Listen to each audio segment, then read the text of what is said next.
আসসালামু আলাইকুম। আজকে আমি আপনাদেরকে দেখাবো আপনাদের ওয়াইফের বিডিএক্স কীভাবে বাইপাস করবেন। তো আমি আপনাদেরকে প্রথমে আমার অরিজিনাল যে স্পিডটা আছে ওটা একটু আমি আপনাদেরকে দেখিয়ে দিচ্ছি। দেখুন আপনারা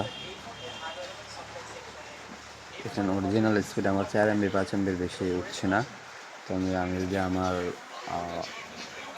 বিডিএক্সের ডিপেন্ড ইউজ করি তখন আপনারা দেখতে পাবেন আমার স্পিডটা কত পরিমাণ আপ হয়েছে। দেখুন এখানে 100 MBps পাবেন, ফুল পাবেন।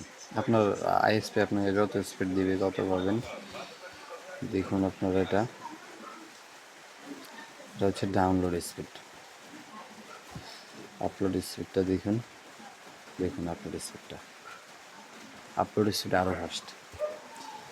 সো আপনারা যারা এটা নিতে চান আমার ইউটিউবে সাবস্ক্রাইব করবেন অবশ্যই, করে আমাকে একটা চ্যানেল নিচে একটা কমেন্ট করলে আমি আপনাদেরকে লিঙ্কটা পাঠিয়ে দেবো।